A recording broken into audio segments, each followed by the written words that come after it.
네, 안녕하세요. 황금거북이 하면 저평가 배당주, 저평가 배당주 하면 황금거북이 5년간 매출이 1.5배 증가했습니다. 그런데도 시가총액이 1000억 미만인데요. 과연 어떤 종목에 대한 이야기를 할까요? 그럼 오늘도 황금거북이와 함께 공부를 시작해 보겠습니다. 꼬북꼬북 가시죠. 최근 들어 거래량이 증가하고 있는 신일제약입니다. 이름에 제약이 들어있으니 벌써부터 가슴이 설레는데요. 1999년부터 코스닥 시장에 상장되었는데 이름을 많이 들어본 적이 없는 것 같은 신일제약. 황금 거북이가 좋아하는 배당금도 주지만 제약바이오 주식이라서 그런지 배당 수익률은 낮은 편인데요. 오늘 주가가 조금 올랐지만 그래도 시가총액 1000억 미만의 소형 주식입니다. 과연 이 주식은 저평가 주식일까요? 우선 재무제표를 보겠습니다. 매출액이 매년 상승하고 있는데요. 5년 동안 무려 1.5배 상승한 상태입니다. 제약 주식이니까 영업이익률도 11%에서 17% 사이로 높은 편입니다. 거기다가 2022년부터는 당기순이익 100억을 돌파하는 좋은 모습을 보여주고 있는데요. 이렇게 매년 상승한다면 앞으로 2023년 실적이 기대되는 신일제약입니다. 2022년 2분기부터 매출액이 200억대로 올라갔습니다. 규모는 작지만 매년 매출액이 성장하고 있다는 것을 느낄 수 있는데요. 또한 최근 분기 모두 영업이익과 당기순이익을 기록하고 있으며 당기순이익도 증가하는 모습이 관측됩니다. 그런데 5년 평균 ROE가 10% 아래입니다. 제약바이오 주식인데 10% 아래인 이유가 무엇일까요? 그리고 부채 비율이 100% 미만으로 재무 안정성이 매우 좋습니다. 요즘처럼 금리가 높은 시기에는 부채 없는 회사는 걱정이 없지요. 신일제약은 재무제표도 좋고 재무 안정성은 다른 기업보다도 좋은 제약바이오 주식입니다. 제약바이오 주식인데 매출액이 생각보다 낮고 ROE가 낮은 이유를 이제 알 것 같습니다. 힌트는 바로 기업 개요에서 찾을 수 있는데요. 제약시장 점유율은 낮지만 무차입 경영, 낮은 부채 비율, 높은 유보율 등 건실한 재무 구조를 갖고 있답니다. 이러면 매우 좋은 재무 안정성을 갖고 있다는 뜻인데요. 반대로 말하면 미래 성장성은 조금 부족한 주식이라는 뜻이겠지요. 신일제약 같은 재무 안정성을 갖고 있는 주식이 하나 더 있는 것 같은데 그건 뒤에서 말씀드리겠습니다. 신일제약은 고점 대비 현재 주가가 84% 하락한 상태입니다. 지금 주가를 보면 저평가 구간이 당연히 맞다고 생각할 수 있는데요. 신일제약이 고점을 찍었던 이유는 전염병 특수를 누렸기 때문입니다. 아까도 보았듯이 매출액은 5년 동안 1.5배 상승하기는 했지만 주가가 최저점 대비 10배 이상 상승할 이유는 없었지요. 다른 진단키트 주식처럼 매출액이 급등했다면 이해가 되는데요. 이렇게 주가가 급등할 수 있었던 이유가 무엇일까요? 전염병 특수에 신일제약은 이름에 제약이 붙어 있습니다. 거기다가 시가총액이 낮고 재무제표가 좋았지요. 시가총액이 낮으면 세력이 움직이기 좋은 주식이라는 뜻이 됩니다. 그래서 극단적인 재무 안정성을 갖고 있는 주식이 오히려 극단적인 주가 차트를 보여주고 있는 것이죠. 신일제약의 최근 매출액의 상승의 이유는 본업의 매출이 증가했기 때문입니다. 그러나 신일제약은 내수 위주로 사업을 하고 있는데요. 수출 금액은 겨우 30억 수준입니다. 매출액 규모로 비교하면 수출 비중 4%에 내수 비중이 96%이지요. 수출을 하지 않으면 내수 시장이 작은 한국 시장에서는 미래 성장성이 높다고 할 수 없습니다. 그래도 제약 바이오 주식이니까 연구개발 활동에 투자하는 금액이 많겠지요. 2021년보다 2022년 연구개발 활동에 투자하는 금액이 증가해서 다행입니다. 그러나 제약바이오 업종 중에 안정적인 재무구조를 갖고 있는 회사는 매출액 대비 연구개발 활동에 투자를 많이 해야 되는데요. 신일제약은 아쉽게도 매출액의 5% 수준에 그치는 수준입니다. 여러분이 제약바이오 주식 중 삼성바이오로직스나 셀트리온의 사업보고서를 보면 쉽게 알 수 있습니다. 재무제표도 좋고 재무 안정성이 높은데 주주 환원을 잘 하면 배당금이 높을 것입니다. 그런데 배당 성향이 10% 수준입니다. 버는 돈의 10% 정도만 주주에게 환원한다는 뜻인데요. 재무 안정성도 이 정도면 충분한데 여기서 얼마나 더 안전하게 운영하려고 하는지 궁금합니다. 배당금도 3년째 100원으로 고정되어 있네요. 주주총회에 갈 수 있다면 배당금을 늘려달라고 말하겠지만 주주총회 장소가 서울이 아니라서 쉽게 접근하기도 어려워 보입니다. 그래도 시가총액 1000억 미만의 회사가 배당을 23년 연속 지급한다는 점에서 좋은 점수를 줄 수 있습니다.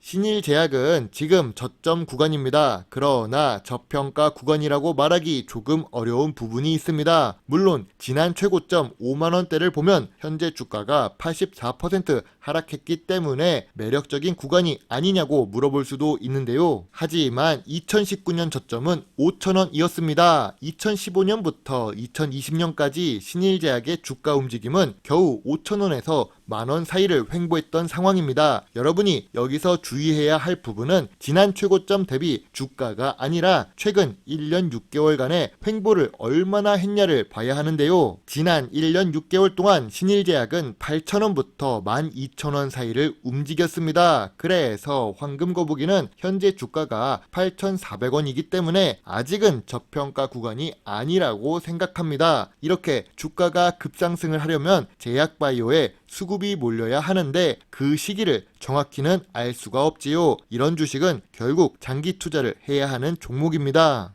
황금거북이의 신일제약 투자 노트입니다. 신일제약은 재무제표도 좋고 재무 안정성도 좋습니다. 그냥 좋은 것이 아니라 매우 좋습니다. 제약바이오 산업은 미래 성장성이 있는 분야이고 기술력이 필요한 사업이죠. 현재 주가도 저점 구간입니다. 그러나 신일제약은 배당 성향이 낮아서 배당률도 낮습니다. 황금거북이처럼 배당금으로 생활하는 사람 입장에서는 낮은 배당률은 단점 요인이 될 수 있지요. 시가총액도 낮아서 세력의 움직임에 쉽게 주가가 변동할 수 있고 현재 신일제약은 내수 위주로 사업을 하고 있습니다. 내수 위주의 사업이다 보니 미래 성장성도 낮은 편이죠. 그래서 별점 6점에 관심 의견을 제시하겠습니다. 만약 황금거북이가 투자를 해야 한다면 8,000원이 깨지는 순간부터 매수를 할 것 같은데요. 지금은 관심만 주겠습니다.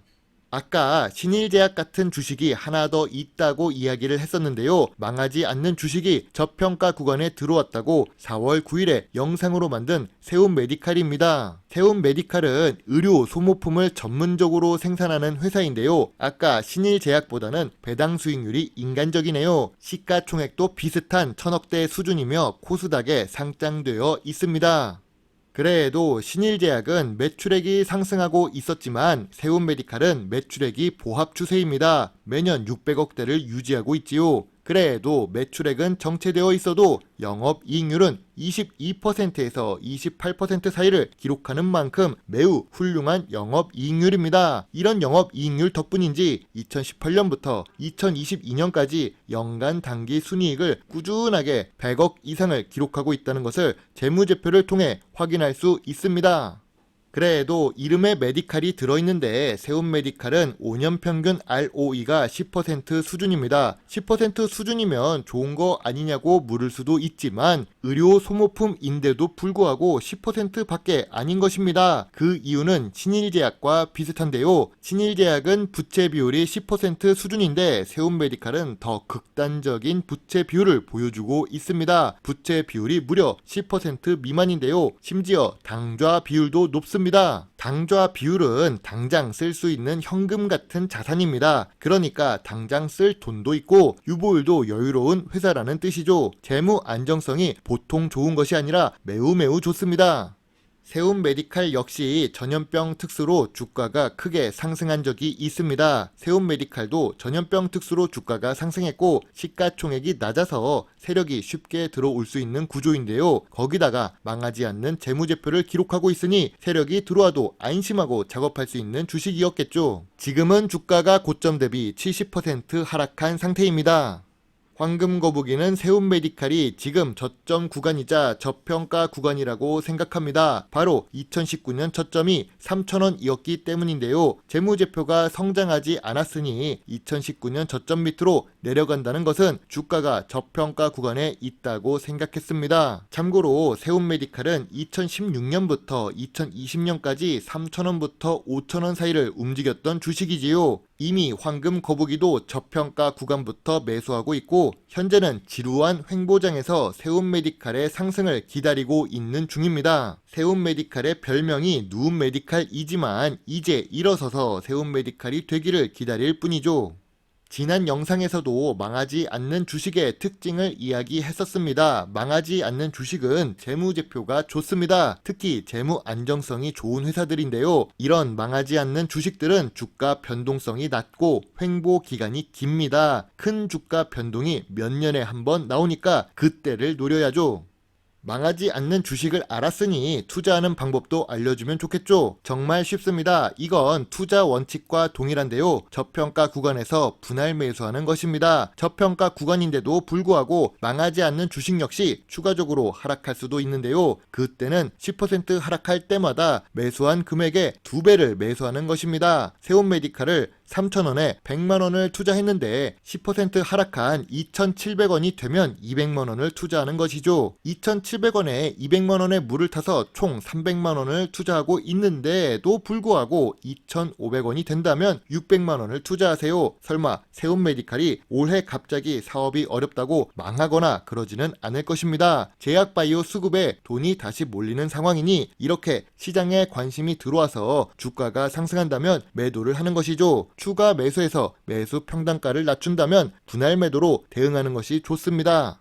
오늘은 제약과 의료 소모품에 관련한 망하지 않는 주식 분석을 했었는데요. 유튜브 영상으로 만들기는 조금 시간이 부족한 종목은 밤에 프리미엄 콘텐츠로 따로 업로드를 하고 있습니다. 시간이 있으시면 황금거북이의 프리미엄 콘텐츠를 인터넷 창에서 검색해 주세요. 망하지 않는 주식을 저평가 구간에서만 투자하신다면 좋은 수익을 낼 수 있습니다. 오늘도 황금 거북이와 함께 주식 공부를 해주셔서 정말로 감사드립니다. 물론 투자의 책임은 매수 매도 단추를 누른 본인에게 있다는 것을 잊지 말아 주세요. 제 영상을 보시고 조금이라도 주식 공부에 도움이 되셨으면 좋겠네요. 저평가 배당주 주식 유튜버 황금 거북입니다. 감사합니다.